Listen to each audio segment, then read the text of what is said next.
Sharing is caring. दोनों भाई नाश्ते की टेबल पर बैठे थे। प्रियंका, मेरा नाश्ता कहाँ है? भाभी, मुझे भी ऑफिस के लिए लेट हो रहा है। इस पर प्रियंका किचन में से दोनों के नाश्ते की प्लेट्स लेकर बाहर आती है। लो भाई, आप दोनों का नाश्ता। किसी को भी 1 मिनट का सब्र नहीं है। ये प्रियंका का ससुराल है, जहाँ कोई औरत ना होने की वजह से शादी वाले दिन से ही घर के साथ दोनों भाइयों की जिम्मेदारियां प्रियंका संभाल लेती है। दोनों भाई शांति से नाश्ता कर रहे होते हैं कि अंकुश अपने भाई की प्लेट से पराठे का एक टुकड़ा उठा लेता है। आपको पता है ना, मैं खाना शेयर नहीं करता, फिर भी मेरी प्लेट में से खाना जरूरी है क्या? अरे हद हो गई है, मुझे नहीं खाना अब। अंकुर गुस्से में नाश्ता छोड़कर टेबल से उठ खड़ा होता है। अरे, ये कैसा बिहेवियर है अंकुर? एक टुकड़ा ही तो है। एक हो या आधा, मुझे भूख लगी है तो ये सिर्फ मेरा ही है। उसे भी किसी के साथ शेयर करने बैठा तो भूखा नहीं रह जाऊंगा। अरे बाबा ठीक है, अब इस पर भी लड़ाई। दूसरा बना देती हूँ, पर प्लीज ऐसे खाना बीच में छोड़कर मत जाओ। इससे अन्न का अपमान होता है। ओ प्लीज भाभी, ऐसी कोई चीज होती ही नहीं है। आपके पास पैसे हैं, खरीदो और खाओ। अगर नहीं खाया जाए तो फेंक दो। अरे दुनिया में सब यही करते हैं। अंकुर बैग उठाकर ऑफिस के लिए चला जाता है, जिसके पीछे उसका बड़ा भाई मायूस सा घर में खड़ा रह जाता है। जिसने बचपन से सोने की चम्मच में खाया हो, उसे दुनिया के बारे में क्या पता होगा। वैसे गलती तो हमारी ही है। अगर कभी बचपन में ही सही गलत का फर्क सिखाया होता तो आज ये हाल नहीं होते। आप फिक्र क्यों करते हैं जी? भगवान है, वो जो भी करता है सबकी भलाई के लिए ही करता है। और जब वो चाहेंगे तो अपनी तरह से अंकुर भैया को भी सब कुछ सिखा देंगे। पत्नी की बात पर विश्वास कर अंकुश भी ऑफिस चला जाता है। सुबह से दोपहर होती है और अंकुर लंच करने ऑफिस के पास वाले रेस्टोरेंट में पहुंचता है, जहां वो एक साथ बहुत सारा खाना ऑर्डर कर देता है। सर, क्या कोई आपको ज्वाइन करने वाला है? नहीं तो क्यों? अब कुछ नहीं सर, ऐसे ही। वेटर चला जाता है और कुछ देर में अंकुर का ऑर्डर लेकर वापस आता है, जिस पर अंकुर सब डिशेस में से थोड़ा थोड़ा खाकर बाकी ऐसे ही छोड़कर बिल देकर चला जाता है। वाह भगवान, तेरी माया।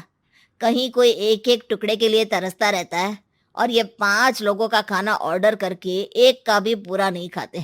पैसे वालों की माया। वेटर टेबल साफ कर बचा हुआ सारा खाना लेकर रेस्टोरेंट के पीछे घूम रहे बच्चों के पास पहुंच जाता है, जिसे देख बच्चों के चेहरे खिल उठते हैं। वाह, आज इतना सारा खाना आया। थैंक यू भैया। भगवान आपको खाने की फैक्ट्री बना दे। अगर ये फैक्ट्री मेरी होती तो तुम लोगों को कभी किसी का झूठा बचा हुआ खाना नहीं खाना पड़ता।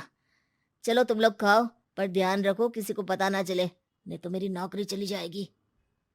इसी के साथ दिन बीतता है और रात को दोनों भाई एक साथ घर पहुंचते हैं। कुछ देर में सब डिनर करने बैठते हैं, जहां अंकुश अंकुर को समझाने की कोशिश करता है। अंकुर, अगर हमें लाइफ में सब कुछ मिला है, इसका ये मतलब नहीं कि तुम उसका गलत फायदा उठाओ, बल्कि तुम्हें उसकी मदद से दूसरों को भी मदद करनी चाहिए। भैया, जिनके पास नहीं है उनकी वजह मैं तो नहीं ना। और ऐसे बहुत लोग हैं जिनके पास सब कुछ है। इसलिए अगर मैं एक इंसान कुछ नहीं करूंगा तो कोई फर्क नहीं पड़ने वाला। तुम्हारे भैया बस एक चीज समझाना चाहते हैं कि जिस चीज की हमारे पास कमी नहीं है, उसे बर्बाद करने से अच्छा है कि लोगों के साथ शेयर करें। इससे हम सिर्फ सामान नहीं, खुशियां भी बांटते हैं, और इसमें तुम्हारा ज्यादा कुछ तो जाएगा नहीं। भैया भाभी की बात सुन अंकुर कुछ बोले बिना उठकर चला जाता है। इसी तरह दिन बीतते रहते हैं, जिसमें अंकुश और प्रियंका कोशिश तो बहुत करते हैं, पर अंकुर पर किसी भी चीज का कोई असर नहीं पड़ता। एक दोपहर अंकुर सैंडविच खाते हुए सड़क के किनारे चल रहा होता है। तभी उसकी नजर आइसक्रीम वाले पर पड़ती है और वो सैंडविच सड़क किनारे फेंक आइसक्रीम खरीदने पहुंच जाता है। अब इसे कहते हैं जिंदगी का सुख। जैसे ही अंकुर आइसक्रीम लेकर पीछे मुड़ता है तो एक आदमी को सड़क से वही सैंडविच उठाते हुए देखता है। वो आदमी बहुत कमजोर, गरीब, जैसे बहुत दिनों से खाना ना खाया हो वैसा लग रहा था। अंकुर उसके पास जाकर खड़ा हो जाता है। उसे देखकर आदमी सैंडविच अंकुर की तरफ कर देता है। आपको भी खाना है क्या? क्या हम इसे आधा आधा कर ले? मुझे बहुत भूख लगी है। वो मेरा ही झूठा सैंडविच है। तुम दूसरा खरीद कर क्यों नहीं खा लेते? इसे क्यों खा रहे हो? अरे भैया, अगर खरीदने के पैसे होते तो 4 दिन से भूखा नहीं घूम रहा होता। हैं? क्या? तुमने 4 दिन से कुछ नहीं खाया? फिर भी इस आधे सैंडविच को मेरे साथ बांटने के लिए तैयार हो गए? क्यों? अरे भैया, पैसा नहीं है तो क्या हुआ, इंसानियत आज भी उतनी महंगी नहीं हुई, और ना ही उस पर अमीर गरीब का टैग लगा है जो हम उसे रख ना सके। पर अफसोस, आजकल लोगों के अंदर पोषण, खून या विटामिन से ज्यादा इंसानियत की कमी होने लगी है। आदमी की बातों से अंकुर को समझ में आ जाता है कि वो आज तक कितना गलत काम करता आ रहा था। इसके बाद से वो अपनी किसी के साथ शेयर नहीं करने और खाने को बर्बाद करने वाली आदत को छोड़ देता है।